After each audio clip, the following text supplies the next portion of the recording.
Hey, everybody, and welcome back to our journey through the Bible. The reading I want to share today is from the second letter of John.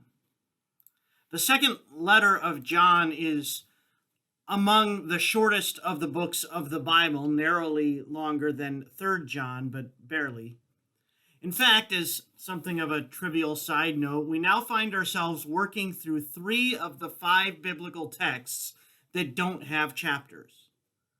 1st and 2nd John and Jude, along with the letter to Philemon and the Old Testament text of Obadiah, those 5 books are the only books in the Bible that are broken down by verse and don't have any chapters at all.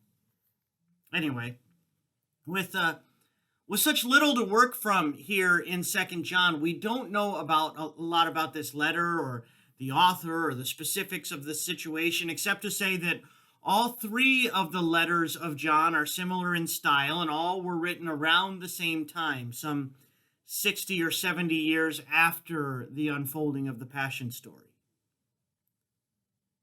The other thing that we know is that 2nd John, like we saw in 1st John, seems to revolve around some sort of conflict that's evolved, that's emerged in this particular community. Perhaps it seems around the early heresy known as Docetism, a theological perspective that denied the humanity of Jesus. In something of a different tone from 1st John, however, 2nd John builds off of the love one another theme that we saw in 1st John and takes it to a different level. Between the salutation and the final closing words of the letter, the actual heart of the argument of 2nd John is only 8 verses long. This is what we read in 2nd John verses 4 through 11. I was overjoyed to find some of your children walking in the truth, just as we have been commanded by the Father. But now, dear lady, referring to the church there, not an individual, dear lady, I ask you, not as though I were writing you a new commandment, but one we have had from the beginning. Let us love one another.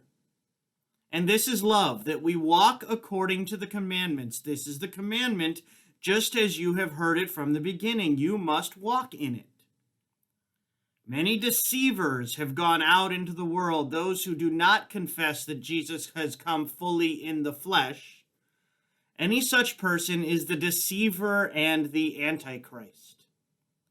Be on your guard, so that you do not lose what we have worked for, but may receive a full reward.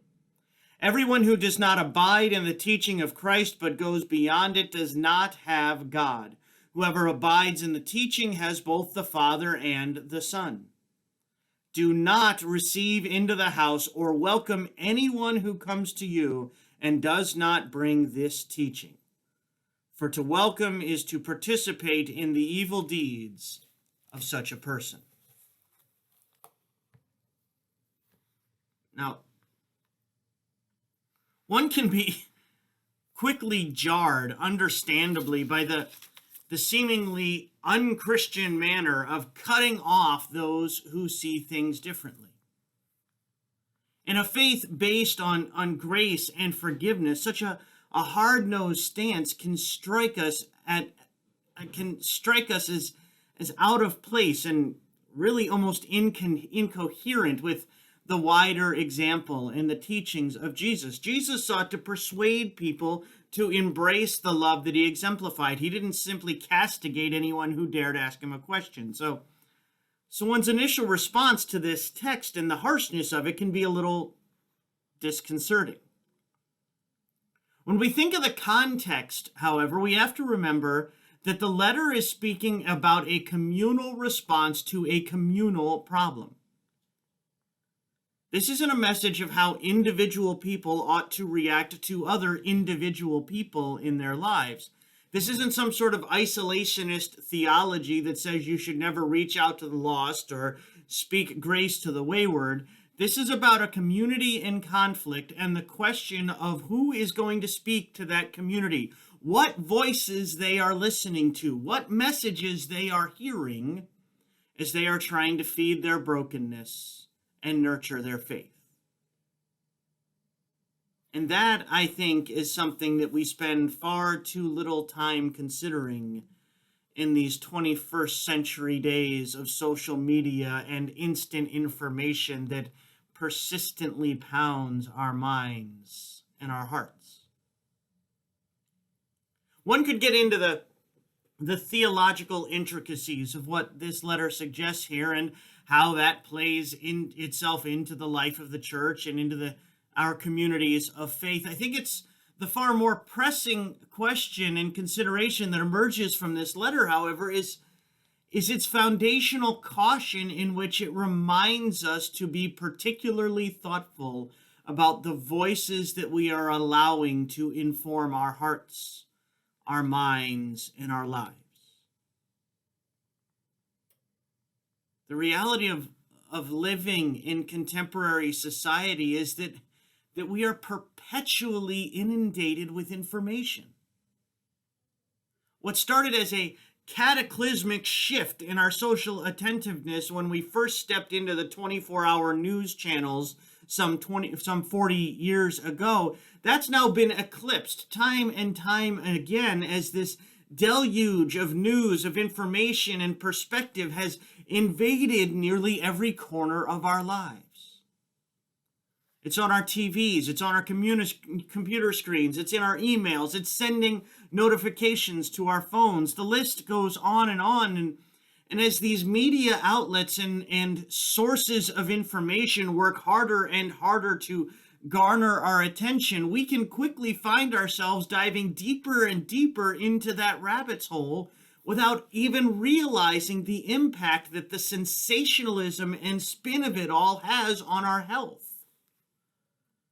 on our relationships with our families, our relationships with one another, and our relationships with God. There's a lot of theology to be unearthed in this brief letter that we read in 2 John, and some of it raises some difficult questions about the balance of grace and purity, the balance between theological adherence and theological growth, and that's all well worth discussion and exploration. The more fundamental argument reflected here, however, is not about the theology of the humanity of Jesus or even the ecclesiology of who should be and is welcome in the church. The more fundamental argument reflected here is that we have to be conscious of the voices that we are allowing to shape our hearts, to shape our minds, and to shape our lives. Throughout the remainder of this day, I will have countless opportunities to be formed in some way or another. In my reading, in my tracking of the news of the day, in my attempts to stay on top of the trajectory of the pandemic, in my checking in on social media for both my sake and that of the church. What I need to be more conscious of considering, however, what we all need to be more conscious of considering is whether or not each of those voices from that source at that time is a healthy voice for me to be hearing. If it is, great. If it's not, that should tell us something. In either case, we have to stop blindly diving into that rabbit's hole without first and foremost asking ourselves if this indeed, at this time and in this moment, is a voice that we want to speak to our hearts, to our minds, and to our lives. Let's be in prayer together. God of love, in this world of incessant noise, help us to find the voices that bring us closer to you. As we're surrounded ever more each day by those things that look to draw our attention and form our minds, help us to step back to seek the formation that you long to bring. Help us, God, to have the wisdom and the faith to not follow the whims and wills of those who work to draw our attention, but to hold that attention of that which draws us closer to you. In his name, amen. Thank you as always for being with me. It's a joy to share this time with you. I look forward to seeing you on Thursday back here at noon for our next devotion in our journey through the Bible.